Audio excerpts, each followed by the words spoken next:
Hello and welcome back to another video. Today I have a pretty fun idea, and that is to guess the play or guess the line. So one big skill that sets apart a really good player from someone who is relatively new to the game or doesn't have the experience yet is knowing what the correct play is in difficult positions. So sometimes you have like a triple in your shop, or you have a difficult turn to make, or positioning wise it's really hard to figure out what the play is.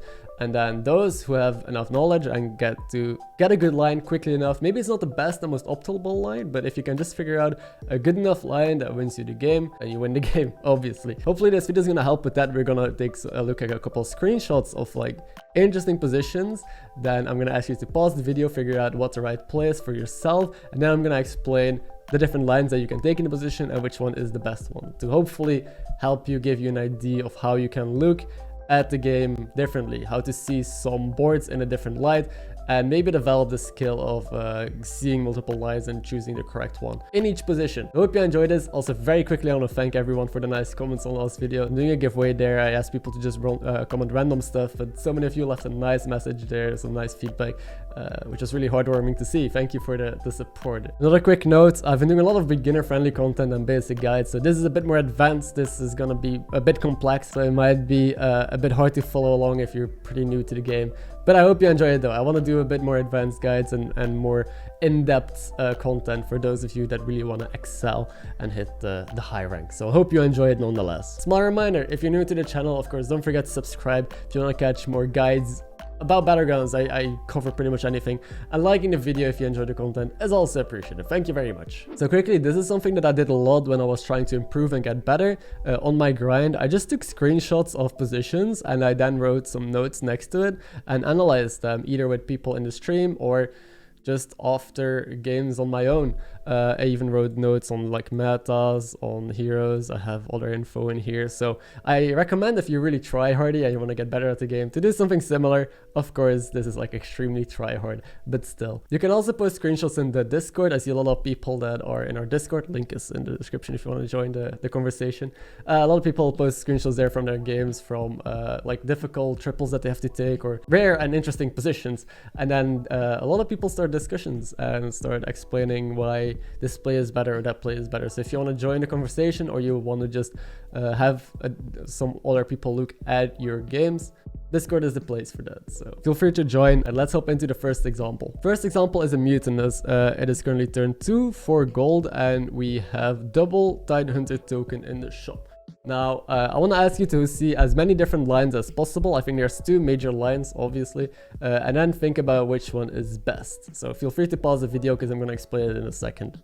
Basically, the first line is the one that I took, which is just level and then just let it go, not freezing and just ignoring this altogether, because pairs as Mutinous aren't super valuable and I rather get good stats from 2 drops. Now, another line is that you level and freeze and still take it, but I really don't like that line. Instead, the third line, or I think the second major line, I don't think I can consider the previous one, is that you stay down, buy a Tidehunter, sell a 1-1, hero power the 2-3, and buy the other Tidehunter. So your board ends up with a pair of 2 Tidehunters. You still keep the stats of this because you hero power, and you have an extra 1-1. And then on turn 3, instead of you being on tier 2 and being able to hero power this and buy 2 drops, right, if you level, instead we will level on turn 3, 5 gold, so we have 2 gold left, meaning we hero power the 1-1 on the board, the token, and then we buy another 1 drop. So I know it's complicated, maybe I'm rambling on a bit much. Maybe I can show or can show some visuals to like make it clear. But the first line, we have 2 drops plus the 2-3 stat line of the taunt, and in the second line we are also tier 2, but we level the turn later. We have the pair on the 2 Murlocs. One of the Murlocs is going to be a 4-4 because it gets a 2-3 stats from the dragon spawn.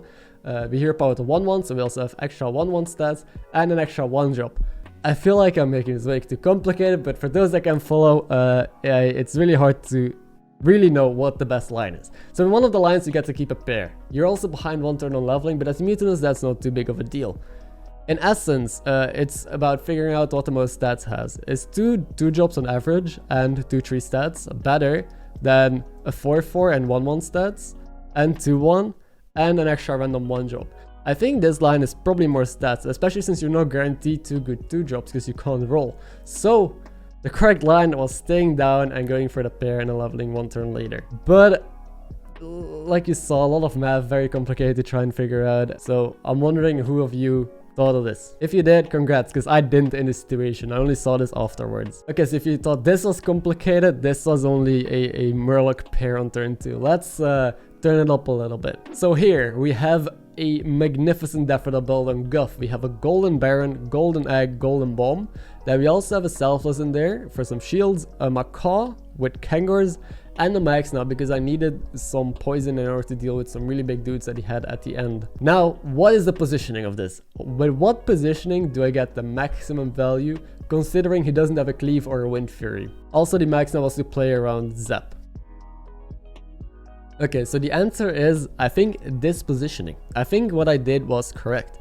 I wasn't sure, which is why I took the screenshot, and there's many things you can change up. But let me explain why I think the way that this is positioned is the way. So you have Egg Dive first. You only summon 1 16/16. You miss out on 2 summons with the Baron, which is really sad, but you just care about having the Death Rattle, so it is into the Kangors. Then usually they attack into your bomb once or twice already, so it died, and then Selfless goes off. Selfless is going to give you 3 shields, so it's going to save maybe your Baron and your Kangors from getting sniped, or Macaw, so it can attack and survive, and hopefully it shields your Max now, so it gets to attack twice. So generally the shields land on really good targets that you want to protect or that you want to attack twice. And then after the Egg is dead, the 16/16 attacked in and died, and the Bomb is dead, and Selfless triggered, you have these 4 units left, which are very likely not sniped yet. Then Macaw triggers your Kangors, then you have a full board of Death Rattles again with the Golden Baron, and then, well, the whole fiesta begins, right? Like your Max starts trading, all the Death Rattles start popping off again, and maybe the Macaw gets to attack again somehow, even though the Death Rattle survived. Overall, I think how this works out in my mind and how the fight worked out was pretty clean. Let's say if you try and value the summons that this Egg gets, well, you're gonna run in trouble real quick, because if you put Selfless before Egg,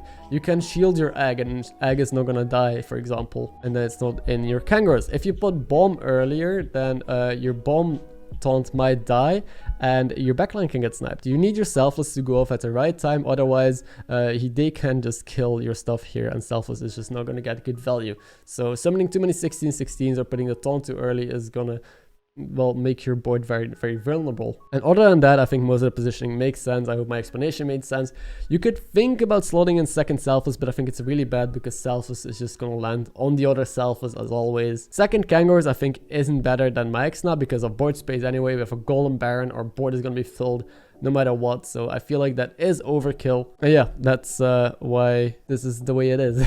I know Death Rattle builds are really complicated, especially ones like these. I think I ended up winning the game, but it is all in the right positioning, and if your opponent has Cleave or Wind Fury, you gotta rethink this entire thing, and it would probably just, this positioning wouldn't work. And depending on your opponents, you might need more poison, you might need extra Kangors, you might not even need the shields. Like, it all depends also on the opponent. Now here we have, again, some sort of a Death Rattle build with taunts in the back. So we have a big Deflectobot, a big ass Bolvar, and then a normal Sneeds, a taunted Sneeds, double Kangors, and Baron. This is how you positioned, and we're up against someone who has a big Cleave. So they put Cleave first, and then they have a bunch of Divine Shield units. So how would you position this? So I positioned this wrong. I didn't have the time to really think about it because Cleave just destroys me. If it attacks in the middle, I have no shields left. If it attacks right side, Baron died. If it attacks left side, the Kangor dies for nothing. How I should have positioned this is I actually wrote it down because I don't think I can remember. Positioning is Bolvar first, which has taunt, and then the taunt Sneeds next to it, and then the normal Sneeds next to it. So that way, if they cleave left side, they get rid of the shields on both of these taunts, which is fine. If they cleave the second taunt, then they kill. They get rid of my shields and they just kill one of the Sneeds. So it is Bolvar, taunted Sneeds, normal Sneeds. Then one of the Sneeds dies, which is fine by me. The Bolvar and the Sneeds are just gonna attack in, which is also okay. Then we follow up with the double Kangors. So if all our Death Rattle units are summoned and attacked in, and these taunts are dead and our Sneeds are dead, then our Kangor pops with the Baron summoning a bunch more Sneeds. And then all the way at the back we have Baron and then a Deflectobot. So Deflectobot is last. Hopefully it's gonna get some resets from either Sneeds or the Kangors, and then this thing is just gonna farm him.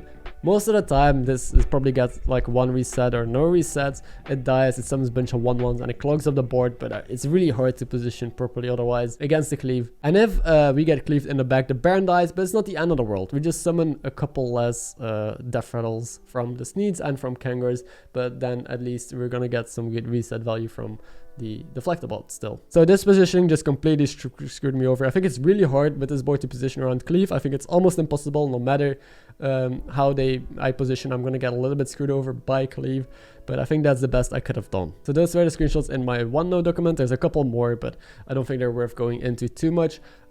Let's look at some other screenshots though. So here we have a turn 3 Hooktas game with 2 triples lined up in the shop.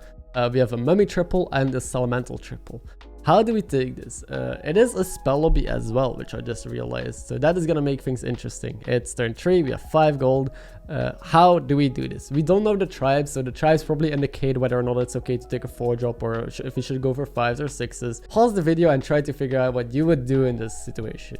Okay, so the different lines are that we could take this elemental here, sell, obviously, and then we have a triple and probably hold in the hand. I think that happens in most of the lines. Buy elemental, sell, hold in hand, because that is the main way that, well, we make our gold work. Otherwise, we always float 2 gold. We have to sell something on this board.